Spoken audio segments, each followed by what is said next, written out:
NH농협은행이 신규 주택담보대출을 중단한 데 이어 시중은행들이 잇따라 일부 가계대출 상품 취급을 중단하고 나섰습니다. 가계대출을 억제하라는 금융당국의 압박 때문인데 이 같은 움직임이 금융권 전반으로 확산할 조짐을 보이고 있습니다. 정부가 수도권 4단계, 비수도권 3단계인 현행 거리두기 단계를 다음 달 5일까지 2주 더 연장하기로 했습니다. 4단계가 적용되는 지역의 음식점, 카페 영업시간은 오후 10시에서 오후 9시로 단축하고 백신 접종자는 사적 모임 인원 제한에서 면제해주는 방안도 마련했습니다. 최근 주식시장 부진 속에 반대 매매가 크게 늘고 있습니다. 시장 조정폭이 더 커질 경우 반대 매매가 증시 하락의 뇌관이 될 수 있다는 우려가 나오고 있습니다. 정부가 이르면 10월부터 주택을 거래할 때 내는 부동산 중개 수수료를 지금보다 절반가량 대폭 낮추기로 했습니다. 하지만 소비자 단체와 중개업계는 모두 현실을 반영하지 못한 주먹구구식 정책이라며 크게 반발하고 있습니다. 여러분 안녕하십니까? 뉴스플러스 시작합니다. 시중은행들이 잇따라 대출 중단을 선언하고 나섰습니다. 정부의 강력한 대출 옥죄기가 본격 시작됐다는 평가가 나오고 있습니다. 저희 뉴스플러스에서 집중 분석합니다. 경제 주체들의 위험 선호가 지속되면서 특히 차입에 의한 자산 투자가 계속 들어왔습니다. 담보만 있으면 돈을 빌려주는 금융 관행은 이제 더 지속될 수 없습니다. 가계부채 대책을 추진하는 과정에서 대책의 효과성을 더 높일 수 있는 방안이 뭐가 있는지도 계속해서 고민해 나가도록 하겠습니다. 네, 농협은행발 대출 중단 사태 앞으로 어떻게 번지게 될지 정책경제부 조현석, 문성필 기자와 함께 짚어드립니다. 문 기자, 이 농협은행이 어제 이제 부동산 담보대출을 한동안 중단하겠다 이렇게 선언을 했죠? 네. 농협은행이 신규 부동산 담보 대출을 오는 11월 말까지 중단하겠다고 밝혔습니다. 예. 기존 대출 증액도 안 되고요. 재약정도 안 됩니다. 다만 23일까지 접수한 대출은 기존대로 심사에 실행을 하고요. 또 긴급 생계 자금 대출은 취급한다고 합니다. 예. 이 농협은행의 올해 상반기 가계대출 증가율이요. 정부의 연간 목표치를 초과해서 중단했다. 이게 농협은행의 설명입니다. 정부가 세운 연간 목표치를 초과했다라고 한다면 농협은행이 그동안 대출을 많이 해줬다 이런 말도 될 수 있을 것 같습니다. 네. 소비자들이 지금 우려하는 부분이 혹시 다른 은행으로도 또 다 파급이 돼버리는 건 아니냐, 다른 은행도 대출을 못 받게 되는 게 아니냐 이런 부분인데 가능성이 있습니까? 어떻습니까? 사실 벌써부터 다른 시중은행으로 확산되는 모양새입니다. 예. 오늘 우리은행이 전세자금 대출을 9월 말까지 중단하겠다고 밝혔는데요.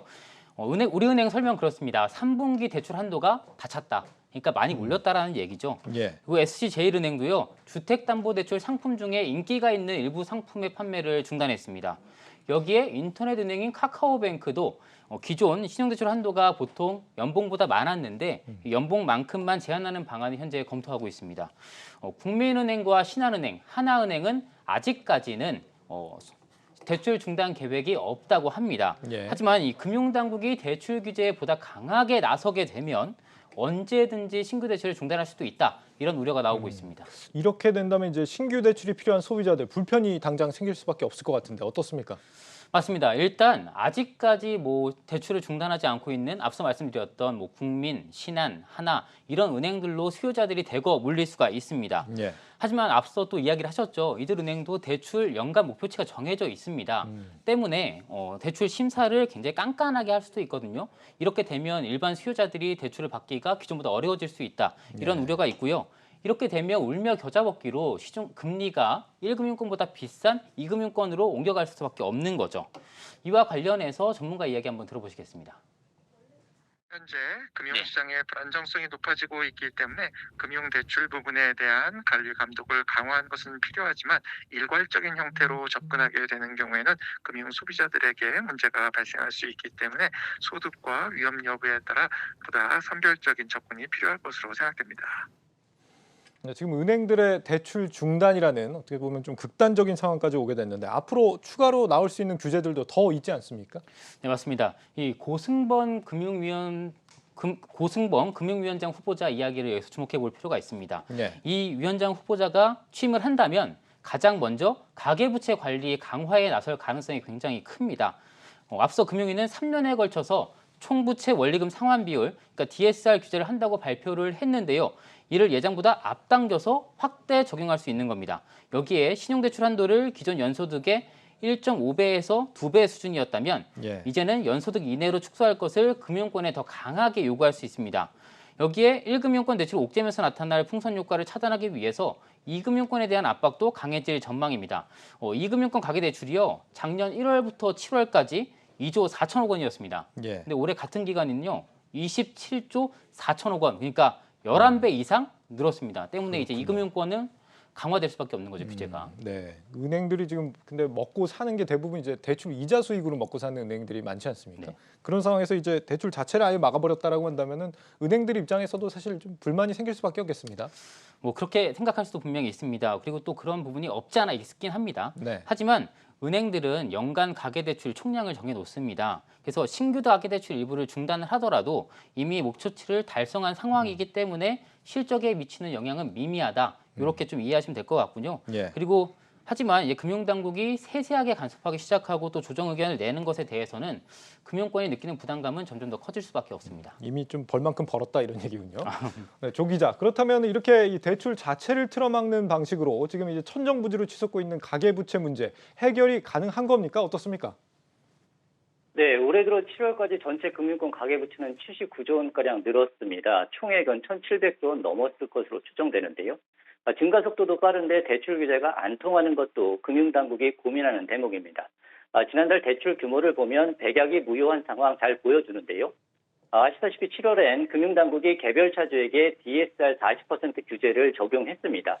그런데도 대출이 10%나 늘면서 연간 증가율을 뛰어넘었습니다. 규제 강화에도 대래 대출이 늘어난 겁니다. 때문에 대출을 조이는 것만으로는 가계부채 관리에 한계가 있다. 한국은행이 기준금리를 올리는 근본적인 처방이 필요하다는 지적이 나오고 있습니다.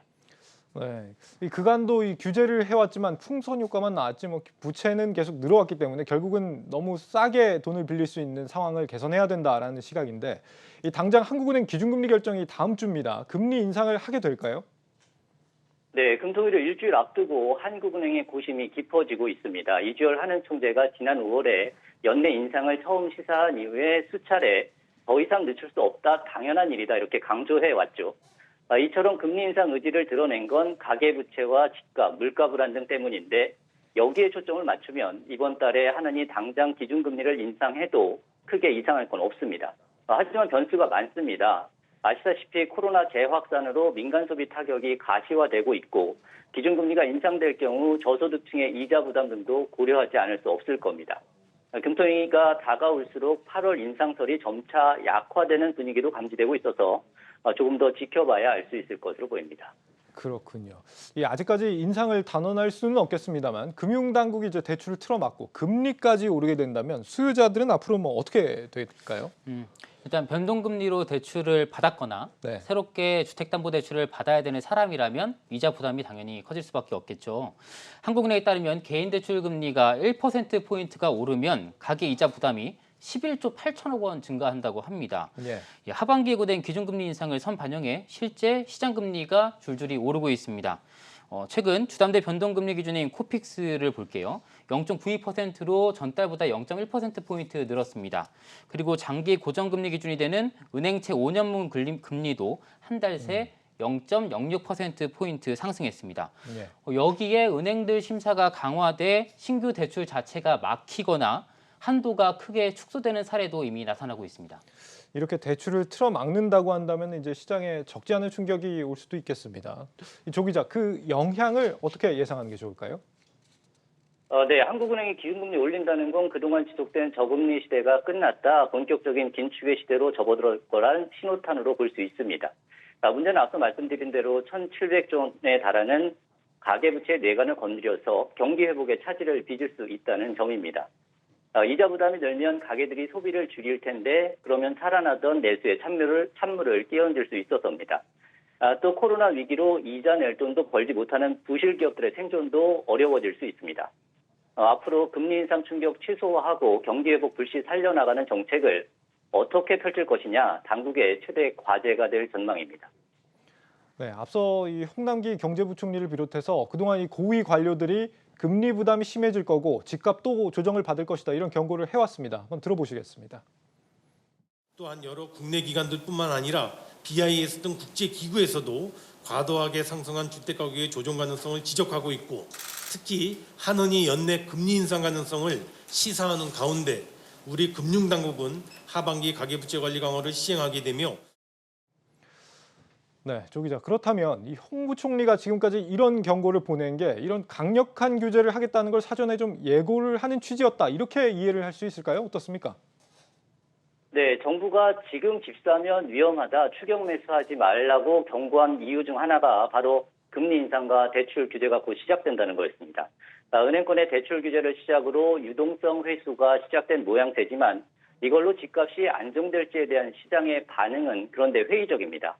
영향이 없지 않겠지만 부동산 시장 안정까지 이어지는 데는 한계가 있을 거란 겁니다.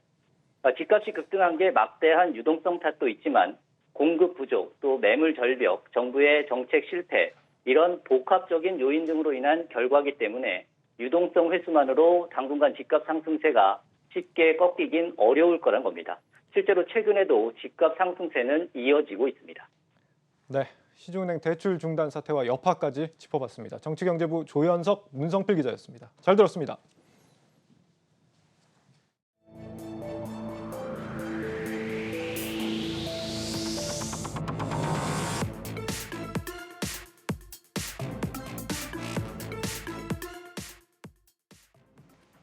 최고 단계 거리 두기 조치가 다음 주부터 2주 더 연장됐습니다.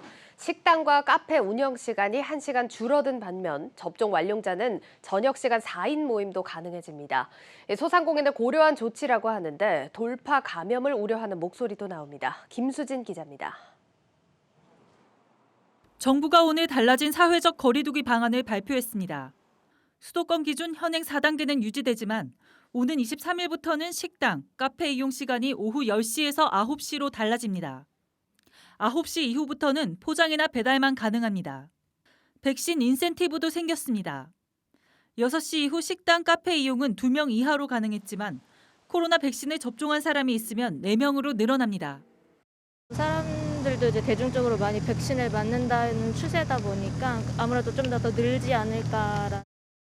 백신 접종자는 2차 접종 후 14일이 지나 항체가 생긴 사람을 뜻하며 1차만 접종하면 미접종자와 동일하게 취급합니다. 예를 들어 백신 접종자 1명만 있으면 미접종자를 포함해 3명도 저녁 식사 모임이 가능합니다. 단 4명이 모일 때는 무조건 접종자 수가 2명 이상이어야 합니다. 전문가들은 4명 모임 확대는 자칫하면 돌파 감염 위험을 키울 수 있는 만큼 현 상황에 크게 도움이 안 되는 땜질식 방역이 될 것으로 우려합니다. 돌파 감염 우려 있죠. 백신 접종자 이거를 4인까지 할 수 있대. 이게 뭐 크게 방역에 뭐 도움될 것도 없고 땜질식이구나. 정부는 4명으로 전역 인원을 늘린 조치가 방역 상황과 소상공인들의 민생을 같이 고려했기 때문이라고 코로나 브리핑을 통해 밝힌 바 있지만 소상공인들의 반응은 부정적입니다. 차라리 시간을 더 늘려주면 좋지. 시간은 점점 더 줄이면서 그렇다고 생색내기식으로 뭐 인원수만 접종 받은 사람들한테 늘려준다고 이런 식으로 하는데 그렇게 해서는 우리 자영업자들이 더 지금 힘듭니다. 해당 거리두기는 오는 23일부터 추석 연휴 전인 9월 5일까지 이어집니다. 한국경제TV 김수진입니다.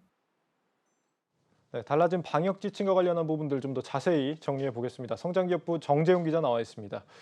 정 기자, 이번에 이제 크게 달라진 게 이제 백신 접종을 하게 되면은 저녁 시간에 4인까지도 모임이 가능하다 이거 아닙니까?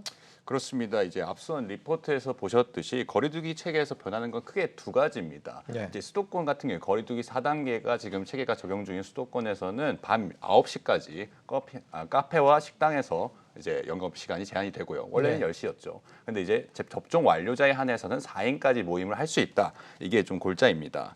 예를 들어서 이제 비접종자가 2명, 접종 완료자가 2명이라면 4명이서 9시까지 같이 식사를 하거나 카페에서 커피를 마실 수도 있게 되는 거죠. 대신에 이제 비접종자끼리는 똑같이 2인 모임까지밖에 이제 허용되지가 않습니다.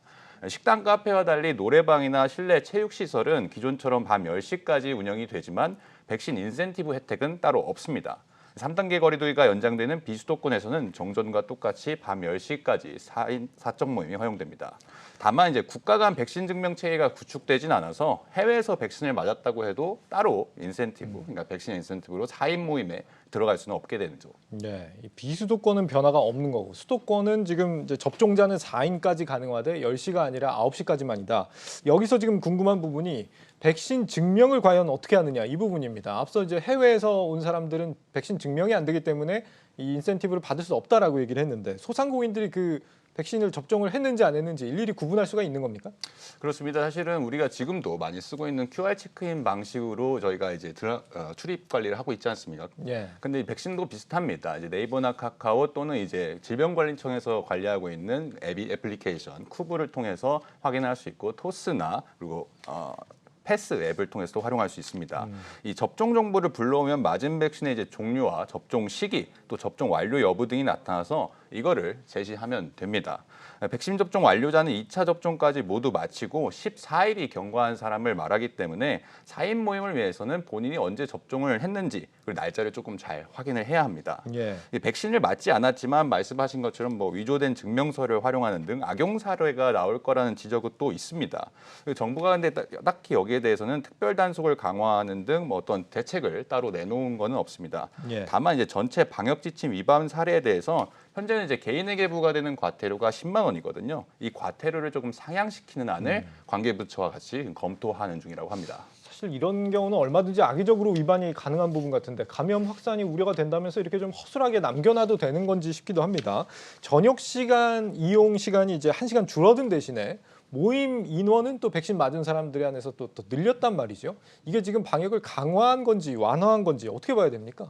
사실은 이제 거리두기 체계 안에서 무슨 국민의 피로감도 많이 누적이 돼 있었고 뭐 경제 상황도 상황을 생각을 해야 하기 때문에 조금 정부 측에서도 고민을 많이 했다고 밝히고 있습니다. 네. 이 부분에 대해서는 이제 강화나 완화냐 이제 기자들한테 질문도 많이 있었는데요. 정부는 방역을 강화하는 동시에 소상공인의 경제적인 애로사항 고려했다는 약간 다소 애매한 그런 입장을 취하기도 했습니다. 근데 마스크를 벗어야 하는 식당과 카페에서 이제 집단 감염이 주로 발생하고 있지만 민생을 무시할 수는 없다는 거죠. 예. 접종 완료자에 한해서지만 4단계에서 4인 모임을 허용했다는 점에서 일상은 유지하되 중증 환자의 관리 체계로 가는 위드 코로나의 신호탄이 아니냐는 시각도 여기에서 나오고 있습니다. 하지만 우리나라 이제 백신 접종률은 1차가 48.3%고 2차가 21.6%에 불과한 상황이죠.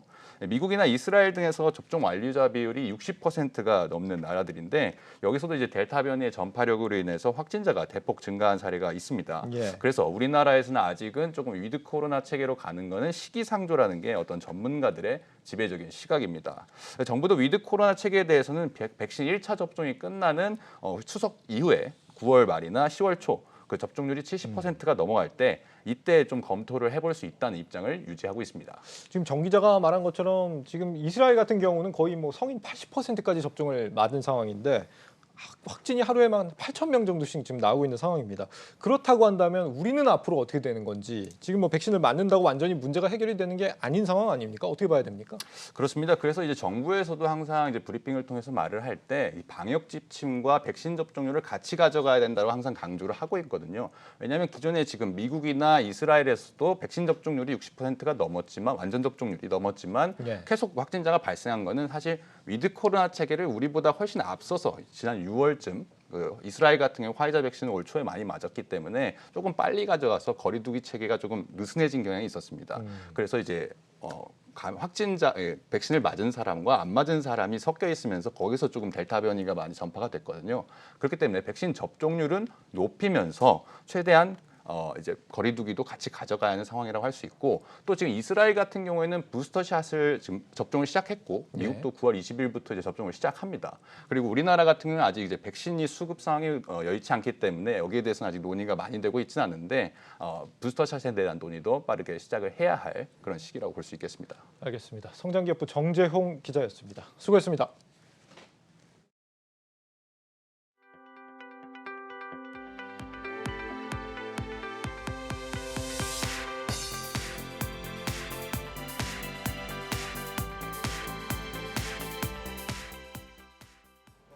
코로나19 델타 변이 확산과 미국 연방준비제도의 테이퍼링 우려에 증시가 속절없이 내리고 있습니다.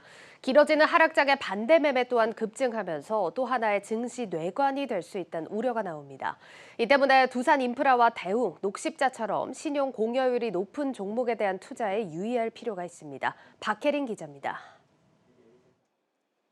3,100선이 무너진 후 3,050선까지 위협받고 있는 코스피.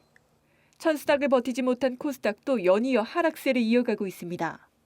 테이퍼링 연내 시행에 따른 우려가 좀 반영되고 있고, 델타 변이 바이러스 확산이라든지 원화 약세 이런 요인들이 전반적으로 외국인 수급에 더 부정적인 영향을 미치고 있는 것 같고요. 거래 대금이 좀 줄어들어 있는 상태다 보니까 외국인 매도가 크지 않음에도 불구하고 지수 하락폭이 좀 커지는 그런 수급적인 악순환도 좀 있다라고 생각이 좀 듭니다. 이 가운데 빚내서 투자하는 이른바 비투 규모가 사상 최대 수준을 기록하면서 반대 매매에 대한 공포 또한 증시를 위협하고 있습니다. 반대 매매란 투자자가 증권사에서 돈을 빌려 주식을 산 뒤 기한 내 갚지 못하면 강제로 주식을 매도하는 제도로 이 물량이 단기에 쏟아질 경우 연쇄작용으로 지수 하락폭을 더욱 키울 수 있습니다. 실제로 최근 증시가 하락하자 악순환이 이어지며 반대 매매 규모는 300억 원대로 치솟은 상황. 이달 초와 비교하면 2배 넘게 급증했습니다. 여유 자금으로 여유 있게 투자를 하기를 권장을 드리는데 레버리지를 이렇게 버리면 좀 작은 하락폭에도 손실이 너무 커져요. 신용 공유율이 높은 종목은 오히려 시세가 반전될 경우 급락의 가능성이 더 커지니까 좀 피해야 되는 것도 맞아요. 반대 매매가 하락장의 뇌관이 될 수 있는 만큼 신용 공여율이 높은 종목은 투자 시 각별히 유의해야 한다는 설명입니다. 코스피 200 종목 중 삼양홀딩스의 신용 공여율이 34.72%로 가장 높았고 SK디스커버리, 두산인프라코어, 대웅 녹십제가 뒤를 이었습니다. 코스닥 150 종목 중에선 삼천당제약과 이녹스 첨단소재, LNC 바이오 순으로 신용 공여율이 높았습니다.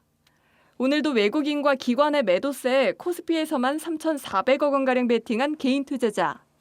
테이퍼링의 델타 변이 바이러스 확산까지 증시 곳곳에 우려 요인이 도사리고 있는 만큼 비투에 각별히 유의해야 한다는 조언이 나옵니다. 한국경제TV 박혜린입니다. 신동빈 롯데그룹 회장의 야심작인 롯데백화점 동탄점이 드디어 문을 열었습니다. 롯데백화점 그룹이 7년 만에 야심차게 오픈한 동탄점은 단순한 쇼핑시설을 넘어 다양한 문화를 체험할 수 있는 공간으로 거듭났다라는 평가가 나옵니다. 방서우 기자가 그 현장을 다녀왔습니다. 세계에서 그림값이 가장 비싼 작가로 알려진 데이비드 호크니의 대형 사진 드로잉 작품입니다. QR코드를 태그했더니 배우 이동휘의 목소리로 작품에 대한 설명을 들을 수 있습니다. 20세기를 대표하는 영국 출신 작가로 2018년 크리스티 경매에서 약 1,020억 원의 작품이 낙찰되어 생존 작가로는 최고 경매가를 기록한 명실공히 세상에서 가장 비싼 작가입니다. 벽면과 기둥엔 영상 디자인 회사 디스트릭스의 미디어 아트 작품이 넘실대고 3D 안경을 쓰면 입체 영상도 즐길 수 있습니다. 매장을 방문한 고객이 다양한 체험을 할 수 있도록 꾸민 이곳은 바로 롯데백화점 동탄점입니다. 수원점 이후 약 7년 만에 오픈한 신규 점포로 경기도 최대 규모를 자랑합니다. 점포가 위치한 고소득 3040 세대의 비율이 높은 신도시인 만큼 서울 도심 백화점들과는 달리 가족 단위 쇼핑객을 타깃으로 삼았습니다. 고객 중심이라는 신동빈 롯데그룹 회장의 철학이 듬뿍 담겼다는 평가입니다. 우선 백화점의 얼굴인 1층에는 명품관 외에도 영국 프리미엄 라이프스타일 편집숍 더 콘란샵이 자리했습니다. 신 회장이 론칭을 챙기기도 했던 리빙 매장을 과감히 1층에 배치해 에루샤의 공백을 채우겠다는 계산입니다. 전체 영업 면적의 약 28%를 식음료 매장으로 구성한 것도 특징입니다. 미쉐린 가이드 선정 맛집, 유명 셰프 브랜드, SNS 맛집 등 100여 개나 되는 맛집 중엔 백화점 최초로 들어선 식당이 적지 않고 롯데 계열 엔젤리너스와 경쟁 관계인 스타벅스 리저브까지 입점했습니다. 매장 곳곳에 전시된 예술 작품, 국내 최대 규모의 문화센터, 1000평 규모의 야외 정원과 펫파크도 백화점을 단순히 쇼핑만 하고 가는 곳이 아닌 쉬고, 놀고, 즐기러 오는 공간으로 소비자에게 각인시킬 전망입니다. 동탄 신도시에 육아하는 맘과 아이들을 위한 쇼핑 공간이 많이 부족했습니다. 복합 문화 공간에 강조를 하여 좀 머물고 싶은 백화점으로 기획을 했고요. 향후에도 예술작품 갤러리 같은 것들을 추가적으로 확대할 예정입니다. 코로나19 확산 이후 어렵게 문을 연 만큼 흥행 여부에도 관심이 모아집니다. 점포 수는 가장 많지만 매출 1위 자리는 신세계에 내줬고 매출 10위 안에 드는 점포 수도 현대백화점에 밀리게 생긴 롯데백화점. 동탄점 오픈을 계기로 유통명가 롯데라는 옛 명성을 회복할 수 있을지 주목됩니다. 한국경제TV 방서호입니다. 이르면 오는 10월부터 부동산 중개 수수료가 반값 수준으로 개편되면서 업계의 반발이 거세지고 있습니다. 그런데 여기에 더해서 소비자 단체들 역시 개편안에 문제가 있다며 지적하고 나섰습니다. 전효성 기자입니다. 바뀌는 중개 수수료 개편안에서는 6억 원 이상 주택 거래에서 최고 수수료율이 단계적으로 낮아집니다. 6억 원에서 9억 원은 지금보다 0.1%포인트 낮아지고 9억 원 이상 거래는 수수료 구간을 3단계로 나눴습니다. 10억 원의 집을 사고 팔 때 최대 900만 원이었던 중개 수수료는 500만 원 정도로 내려갑니다. 개편안은 도출됐지만 이번 논의 과정에서 소비자 단체와 중개업계는 불필요한 갈등을 빚었습니다. 중개업계는 수수료 논란이 초고가 주택에서 시작됐는데 이를 빌미로 일제히 수수료를 낮추려고 하는 건 납득하기 어렵다는 입장을 내비쳤습니다. 최근 집값이 크게 올라 거래가 잘 이뤄지지 않는 점도 고려하지 않았다는 게 현장의 목소리입니다. 우리 아파트가 1,500세대거든요. 큰 평수가. 1,500세대 중에서 뭐 한 달에 한 건도 거래가 거의 안 될 때가 많거든요. 우리는 수수료 높은 게 원하는 게 아니고 거래가 잦아가지고 어쨌든 간에 일이 있어야 될 거 아니에요. 소비자 단체도 불만은 마찬가지입니다. 얼마짜리 집을 거래하든 비슷한 수준의 서비스가 제공되는 만큼 수수료율을 차등해서 받을 이유가 없다는 분석입니다. 이들은 중개 수수료 정액제, 최소한 정률제가 도입돼야 한다고 주장했지만 이 역시 받아들여지지 못했습니다. 가격이 비싸거나 싸거나 내가 받는 서비스에는 그렇게 차이를 느낄 수가 없고요. 그런데 중개 수수료를 9억일 때하고 12억일 때하고 왜 다르게 내야 되는지, 그리고 왜 요율이 점점 더 올라가야 되는지에 대해서 조금은 이해할 수가 없습니다. 하지만 전문가들은 이 같은 갈등이 결국엔 집값 문제에서 비롯됐다고 지적합니다.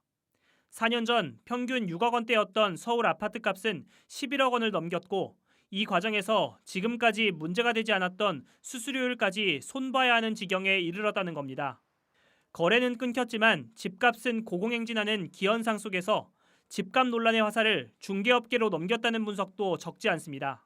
본 중개보수의 개편안이 만들어진 계기 자체가 부동산 가격들이 급등함으로 인해서 불거졌던 문제라고 보시면 돼요. 그 집가 급등의 책임들이 일부 기업 공인중개사들에게 돌리는 경향들이 있다라고 봐야죠. 정부가 25번의 부동산 정책 실패 끝에 내놓은 중개 수수료 인하 카드. 성난 집값 민심을 달래줄 수 있을지 시장의 관심이 모이고 있습니다. 한국경제TV 전유성입니다.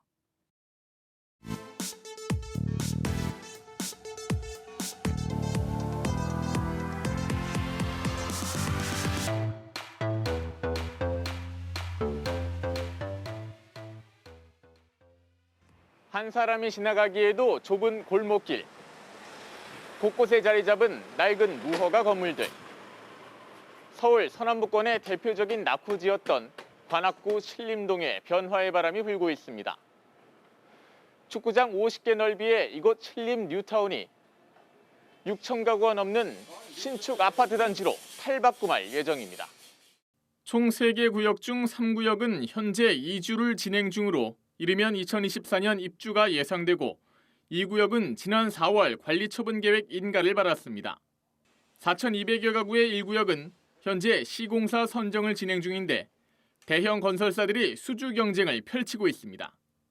제 옆으로 보이는 경전철 신림선 공사가 마무리되고 내년 5월 개통되면 서울대 인근에서 여의도까지 이동 시간이 20분 정도 단축됩니다. 여기에 서부선과 난곡선 추진에도 속도가 붙으면서 관악구 일대 교통 환경이 크게 나아질 것으로 보입니다. 경전철 난곡선은 내년에, 서부선은 2023년 착공을 목표로 하고 있습니다. 신림동 남부순환로와 봉천동 강남순환로를 연결하는 지하터널도 2023년 말 개통을 앞두고 있습니다. 서울 주요 지역으로의 접근성 개선은 관악구 개발의 날개가 되고 있습니다. 지지부진했던 정비 사업의 정상화, 교통 환경의 개선, 또 창업 인프라 확대에 모여들고 있는 벤처 기업들. 앞으로 관악구는 어떤 모습으로 변할까요? 박준희 구청장을 만나 관악구 구석구석의 이야기를 들어봤습니다. 신림 재정비 촉진지구는 관악산, 도림천 등 우수한 자연 환경을 활용한 친환경 주거타운을 조성하고 서울대학교 등 교육, 문화, 인프라를 활용한 복합공간을 마련하여 타 지역의 재개발 사업과 차별화된 새로운 주거 복합단지로 개발해 나갈 것입니다. 앞으로 경전철 3개 노선이 완공되면 관악의 교통 문제가 획기적으로 개선되고 서울 전 지역으로의 접근성이 크게 향상될 것으로 전망이 됩니다. 도로의 경우에는 신봉터널이 2023년 12월에 개통되면 남부순환도로의 교통량이 분산돼서 교통 정체가 상당히 해소될 것으로 기대하고 있습니다. 네, 서울시 25개 자치구별 주요 개발 사업을 분석해드리는 구석구석 서울 부동산부 임동진 기자와 함께하겠습니다. 임 기자, 지금 뭐 서울 서남부의 인구 밀집 지역인 관악구를 둘러보고 왔습니다. 핵심 개발 사업인 이 신림 뉴타운 6천 세대가 넘는 이 대규모 공급이 이루어지게 될 텐데 언제쯤 완성이 되는 겁니까? 네, 사실상 3구역은 이 이주가 거의 완료됐기 때문에 2024년이면 총 이 571가구 입주가 시작될 전망이고요. 2구역은 올해 말 철거를 진행해서 2025년 정도 입주를 예상하고 있습니다. 가장 관심이 높고 또 전체 신림 뉴타운의 70%를 차지하는 1구역의 경우에는 2019년에 조합 설립 인가를 취득한 뒤 현재 시공사 선정 작업이 진행되고 있는데요. 이번 달 9일에 진행됐던 현장 설명회에 현대와 GS, 대우 등 총 10개 건설사가 참석해서 높은 관심을 보였습니다. 아무래도 4,200가구의 공사비가 1조 원이라고 하니까 치열할 수밖에 없는 상황입니다. 이 박준희 구청장은 1구역이 5년 정도 후에는 완성이 되지 않을까 기대하고 있습니다. 그렇군요. 이 기존의 신림 지역은 서울에서도 꽤 중심에 위치하고는 있긴 한데 아무래도 좀 그렇게 높은 가격의 지역은 아니었거든요. 근데 이게 만약에 이번에 교통호재 같은 게 반영이 된다라고 한다면 얼마나 이제 가격이 형성이 될지 좀 궁금해지는데 얼마 정도로 지금 예상이 되고 있습니까? 네, 제가 인근 공인중개사무소에 한번 전화를 돌려봤는데요. 이 결과 이 신림 3구역 이 조합원 84제곱미터 물량을 구입한다라고 했을 때 이 분양가가 5억 원 초반인데요. 여기에 웃돈이죠. 이 프리미엄이 최소 6억 5천만 원이라고 합니다. 분양가를 넘어서네요. 이미. 네, 맞습니다. 프리미엄이 뭐 거의 120% 정도 되는 수준인데요. 그러니까 뭐 총 투자 금액은 뭐 세금 등을 제외하면 12억 원 이상 될 예정입니다. 뭐 이마저도 남은 매물이 거의 없는 상태인데요. 인근 신축 아파트의 시세를 한번 보면요. 2019년에 지어진 이 편안세상 서울대 입구 1차의 경우에는 같은 면적이 지난 4월에 14억 5천만 원까지 거래가 됐습니다.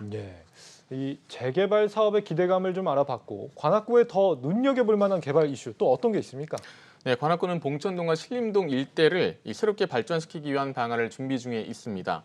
지난 5월 봉천 지역 중심, 신림지구 중심 지구 단위 계획 재정비 용역에 착수했습니다. 구는 이번 용역을 통해서 신림동 1428번지 일대를 상업 문화 중심지로 조성하고 경전철 신설 역세권을 이 근림 상업 중심지로 육성하는 방안을 마련할 예정입니다.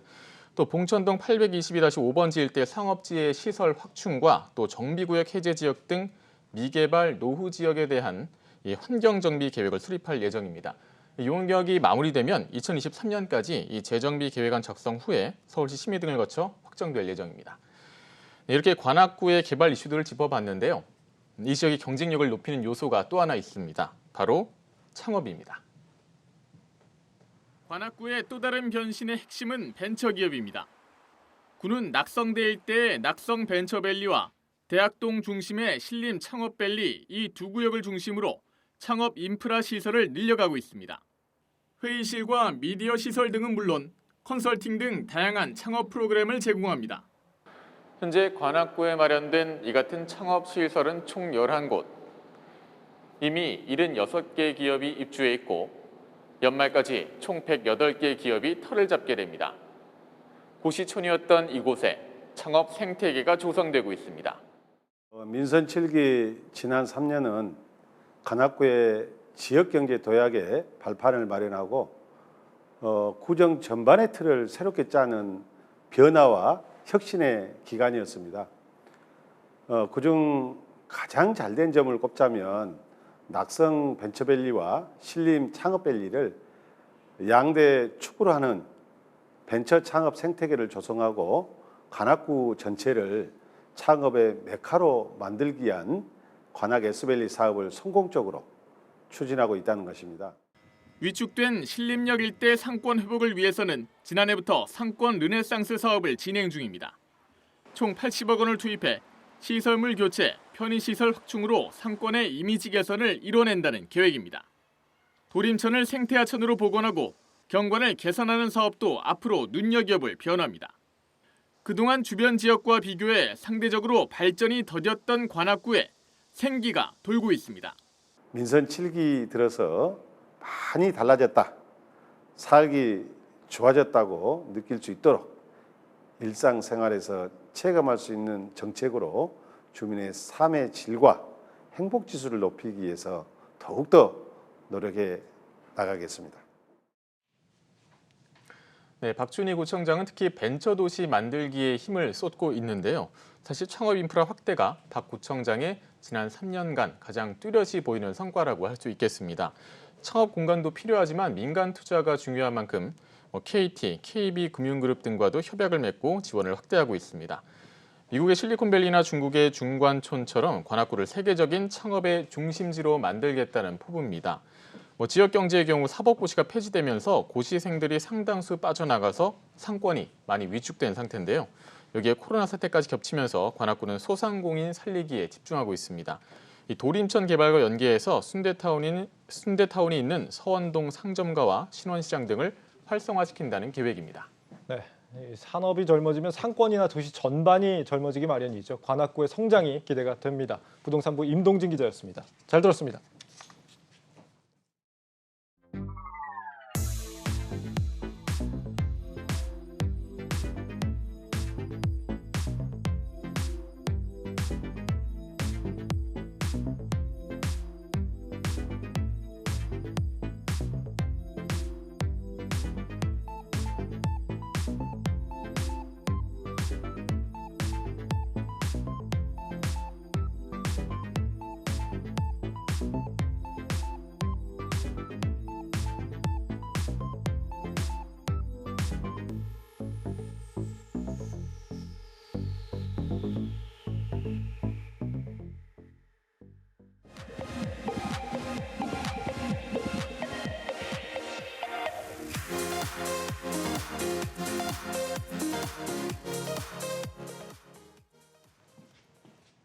네, 차트를 통해 이번 주 증시를 정리하고 다음 주 증시 전망해보는 시간입니다. 이번 주는 3,100선까지 떨어진 우리 증시 앞으로 어떻게 대응을 해야 하는지 증권사 리서치센터장 8인의 긴급 설문 내용을 중심으로 전해드리겠습니다. 증권부 지수희 기자 나와 있습니다. 지 기자 어서 오세요. 안녕하세요. 예, 자 이번 주 코스피 3,100선까지 좀 떨어졌습니다. 힘든 한 주를 보냈는데 외국인 매도세 계속해서 이어지고 있죠. 네, 맞습니다. 어제 코스피가 4개월 만에 말씀하신 대로 3,100선 아래로 떨어졌습니다. 오늘은 5개월 만에 3,060선 위에서 마감을 했는데요. 어제 미국의 7월 FOMC 회의록에서 테이퍼링 논의 시그널이 나오면서 증시가 타격을 받았습니다. 오늘은 좀 반등 출발을 했지만 힘이 빠지면서 3,049까지 떨어지기도 했는데요. 차트를 하나 좀 준비를 했습니다. 이번 달 코스피 상승률과 또 외국인 수급을 나타낸 차트인데요.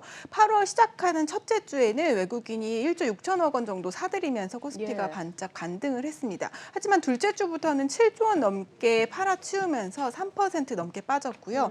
셋째 주에도 이번 주입니다. 3.5% 정도 하락을 했는데 외국인이 1조 3천억 원 정도 팔았고 또 기관까지 매도세가 같이 더해지면서 이번 주 코스피가 3,100 아래로 떨어졌습니다. 예, 외국인 수급에 좌지우지 됐다 해도 과언이 아닌데요. 이번 주에도 반도체주, 특히나 대형주 위주로 하락세가 좀 이어지지 않았습니까? 네, 맞습니다. 이번 주에 외국인이 삼성전자를 1조 3천억 원 순매도했습니다. 지난주 8% 넘는 하락세에 이어서 이번 주도 2% 넘게 하락했는데요. 따라서 삼성전자 연중 최저치인 72,500원까지 하락했습니다. 그리고 오늘은 72,700원에서 마감을 했고요. 지난주 14%나 하락하면서 10만 원 아래로 떨어졌던 SK하이닉스는 저가 매수세가 유입이 되면서 이번 주에는 소폭 반등을 했습니다. 외국인들도 SK하이닉스는 2천억 원 정도 다시 사들이면서 10만 원 위에서 마감을 했습니다. 예, 삼성전자 같은 경우는 장 초반에 제가 확인을 했을 때 상승하고 있길래 다행이다 하고 이렇게 출근을 했더니 바로 또 하락 전환을 하는 모습을 또 확인을 해볼 수가 있었습니다. 삼성전자 같은 경우는 정말로 7만 전자를 위협받는 수준까지 지금 내려왔는데요. 사실 10만 전자 기대가 나오면서 8만 원대에도 삼성전자를 들어가신 분들도 많습니다. 더 이상 떨어지면 안 될 것 같다 싶은데 전망 어떻게 나오고 있습니까? 네, 저희가 8명의 증권사 리서치 센터장에게 설문조사를 좀 했습니다. 예. 대부분 리서치 센터장이 당분간 횡보할 것으로 내다봤는데요. 일부는 횡보 후 좀 반등할 것이라는 의견이 나오기도 했지만 대부분 좀 횡보할 것이다라는 의견을 내놨습니다. 추가적인 하락은 나타나지 않을 것이다라는 의견이 우세했는데요. 조용준 하나금융투자센터장의 이야기를 좀 들어보면요. 현재 코스피에서 삼성전자가 차지하는 비중이 좀 저점 수준에 거의 다 왔다라는 근거를 들었습니다. 미중 무역 전쟁이 전점인 지난 2018년 삼성전자가 시총에서 차지하는 비율이 17.5%까지 떨어졌었고 지난해 코로나 충격을 받았을 때도 19.3%까지 떨어진 적이 있었는데요. 현재는 20% 수준이어서 이미 저점이라고 판단하고 있습니다. 또 서철수 미래에셋증권 리서치 센터장은 주가가 반등하려면 반도체 공급을 줄인다는 시그널이 좀 나와야 하는데 내년 3월쯤 공급자들이 공급 조절 여부를 발표할 것으로 내다봤습니다. 주가는 보통 5, 6개월 정도 선행하기 때문에 당분간 횡보하다가 올해 4분기부터는 반등 구간에 진입할 것으로 내다봤습니다. 일단 당분간은 더 떨어지진 않을 거다라는 분석이 나온 상황인데요. 4분기에는 반등 구간에 진입한다고 이야기가 나오고 있습니다. 역시나 공급 측면에서 어떤 시그널이 나와줘야 하겠는데요. 조금은 희망을 가지고 또 시장을 지켜보시죠. 자, 시장 얘기 이어서 더 짚어보자면 우리 증시가 출렁였던 이유가 외국인 매도세입니다. 지금 외국인 매도세에 대해서는 센터장들 어떻게 점검을 하고 있습니까? 네, 역시 아쉽게도 좀 당분간은 매도세가 지속될 것이라는 의견이 좀 우세했습니다. 예. 물론 좀 강도는 좀 약해질 것이라고 내다보신 분들도 많았는데 당분간은 외국인 매도세가 지속될 것으로 보였습니다. 외국인 매도세 이유에 대해서는 테이퍼링 이슈, 델타 변이 확산, 또 신흥국의 더딘 경제 회복 등이 꼽혔고요. 과연 언제 이 매도세가 멈출까 하는 질문도 했는데요. 대부분 앞서 언급한 우려들이 해소되는 시기가 외국인 매도가 멈추는 시기라는 대답이 주를 이뤘습니다. 유승찬 KB증권센터장의 의견을 살펴보면 최근 증시에 영향을 주고 있는 테이퍼링 이슈가 마무리되는 9월 이후에 외국인 매도세가 멈추는 것을 기대해봐도 좋다고 전망을 했고요. 또 오현석 삼성증권센터장은 신흥국의 코로나 확산세가 진정이 되고 또 반도체 업황 우려가 해소되는 4분기 중에 외국인 매도세 규모가 좀 축소될 것으로 내다봤습니다. 예, 여러 가지 요인들이 있지만 어쨌든 지금 테이퍼링에 대한 구체적인 계획이 지금 9월 FOMC에서 나올 수 있다 이런 전망들이 나오고 있습니다. 어쨌든 이렇게 구체화된 내용이 나오기 전까지는 외국인 매도세가 확 진정되긴 어려워 보인다는 분석 확인해 봤습니다. 자, 그 말인즉슨 다음 주도 매물 출회가 나올 가능성이 있다는 건데 다음 주는 한은의 금통위가 예정되어 있지 않습니까? 시장에 좀 영향이 있을 것 같은데 어떻습니까? 네, 다음 주 26일에 한국은행 금융통화위원회가 열리는데요. 당초 이주열 총재가 8월 금통위부터는 좀 금리 인상에 대한 논의를 하겠다고 밝혀서 사실 시장에서는 8월 금리 인상 가능성에 무게가 실렸었습니다. 하지만 최근 코로나 확산세뿐만 아니라 금리 인상에 무게를 실었던 고승범 위원이 금융위원장에 내정이 되면서 8월 금통위에는 불참하는 변수가 생겨서 아직은 확언할 수 없는 상황인데요. 역시 센터장들에게 좀 물었습니다. 하지만 의외로 좀 동결을 예상하는 센터장이 많았습니다. 8분 가운데 5분이 이제 동결할 것이다라는 예상을 했는데요. 대체로 델타 변이 상황이 좀 악화됐고 계층 간의 소득 격차가 심화되면서 한은이 속도 조절을 할 가능성이 있다는 설명입니다. 하지만 연내에는 한 번 인상할 가능성이 있어서 이번이 아니면 10월이 될 가능성이 높다는 전망이 있었고요. 금통위가 언제든 금리 인상을 결정하더라도 대체로 우리 증시에는 크게 영향을 받지 않을 것으로 예상이 됐습니다. 예. 왜냐하면 미국의 금리 조정 영향을 더 많이 받기 때문에 그 영향이 좀 제한적일 것이라는 의견이 공통적으로 나왔는데요. 오태동 NH증권 리서치센터장의 의견을 좀 보시겠습니다. 7월에 비해서 코로나 확산 속도가 좀 빨라진 데다 호주 중앙은행이나 뉴질랜드 중앙은행도 긴축 속도를 좀 조절하고 있고요. 그리고 금리 인상이 사실 연내할 것이다라는 뉴스가 이미 시장에 반영돼 있고 본격적으로 금리 인상 사이클이 시작된 것이 아니기 때문에 국내 증시에는 영향이 제한적일 것이다라고 의견을 제시를 했습니다. 예, 일단 미국의 금리 인상은 당장은 아니더라도 이 금리 인상 전 단계라고 할 수 있는 테이퍼링에 대한 논의는 본격적으로 시작된 것 같습니다. 뭐 지표도 그렇고 연준 위원들의 입에 어느 때보다 주목을 해야 하는 상황인데 당장 다음 주 8월 다음 주입니다. 8월에 이제 예정된 잭슨홀 미팅도 주목을 해봐야 하지 않습니까? 네, 맞습니다. 현지 시각으로 오는 26일부터 28일간 열리는데요. 사실 FOMC 의사록이 아니었으면 7월에 나온 그 의사록이 아니었으면 이 8월 잭슨홀 미팅이 더 주목을 받았을 텐데 이 테이퍼링 논의가 본격 진행될 것이라는 의견이 좀 제시가 되면서 좀 중요도는 떨어지고 있는 상황입니다. 특히 이번 잭슨홀 미팅 주제가 수요 공급 비대칭 회복이기 때문에 오히려 9월 FOMC에서 구체적으로 테이퍼링이 언급될 것이라는 의견의 무게가 실리고 있습니다. 대체로 테이퍼링 시작 시기는 연말쯤으로 예상되고 있는데요. 예상보다 빠른 시기에 시행할 경우 시장은 좀 영향을 받을 수밖에 없습니다. 따라서 이번 잭슨홀 미팅에서 파월이 사용하는 단어들의 시장이 좀 민감도가 높아질 것으로 보입니다. 예, 뭐 지금 같은 상황에서는 어디까지나 테이퍼링에 대한 논의에 들어갔다라는 점을 또 주목을 해봐야 하겠지만 따라오는 순서로 지금 금리 인상도 초읽기에 들어갔다라고 할 수 있을 것 같습니다. 자, 이럴 때 우리 투자자들은 어떤 전략을 가지고 시장에 대응을 해야 될까요? 네, 역시 이 부분도 좀 증권사 센터장들에게 물어봤는데요. 예. 금리 인상 시기에는 대체로 금융주, 은행이나 보험 같은 금융주가 좀 수혜를 받을 것이다라는 예상이 있었습니다. 한국투자증권과 또 NH투자증권 에서 금융주를 수혜주로 꼽았고요. 또 배당주나 이익성장주 등의 단어들도 좀 눈에 띄는데요. 금리 인상이 예견되는 변동성이 큰 장세에서는 대체로 우량 주식에 투자하라는 조언이 많았습니다. 이익이 잘 나오는 대형주, 또 성장주 중에서도 이익이 잘 나오는 주식 위주로 선별하라는 추천이 있었습니다. 윤창용 신한금융투자 리서치센터장의 의견을 좀 들어보겠는데요. 9월이 전통적으로 배당 시즌이기 때문에 배당주에 투자하는 것이 좀 유효하고요. 위험 해치 측면에서 실물 자산에 투자하는 리츠도 눈여겨볼 필요가 있다고 전망을 했습니다. 미래에셋은 시장이 불안한 만큼 ETF로 분산 투자를 권고했는데 시장 대표 지수 추종 ETF보다는 성장 섹터 ETF를 추천을 했습니다. 역시 같은 의미에서 키움증권이나 KB증권도 금리 인상을 상쇄할 수 있는 성장주 업종, 그중에서도 이익 성장이 따라오는 우량주 위주로 투자하라는 의견을 제시하기도 했습니다. 예, 이렇게 연준에서 테이퍼링이 예고되면서 글로벌 시장 다가오는 변화를 준비하는 시점입니다. 특히 우리 시장은 외국인 매도세와 반도체, 대형주들 부진까지 겹치면서 더 힘든 시기인데요. 오늘 저희가 전해드린 분석들 기반으로 투자 전략 잘 세우시면 좋겠습니다. 증권부 지수희 기자였습니다. 잘 들었습니다.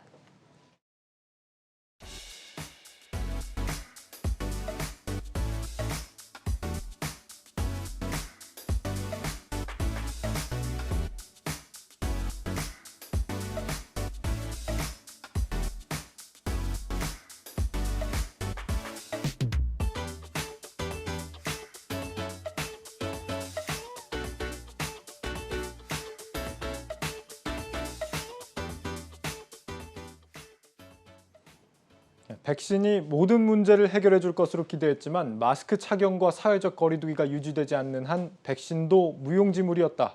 이 성인의 80%가 이미 접종을 완료했음에도 하루 확진자가 8,000명에 이르고 있는 이스라엘에서 한 방역 전문가가 한 말입니다. 한국의 방역 당국은 백신 공급이 더디다는 이유로 지탄의 대상이 되고 있지만 그렇다고 백신이 모든 걸 해결해 주지도 않는 것으로 보입니다. 지난 1년 반을 비교적 안정적으로 이어온 한국의 우수한 방역 역량. 지금 이 순간 세계인들이 가장 필요로 하는 것인지도 모르겠습니다.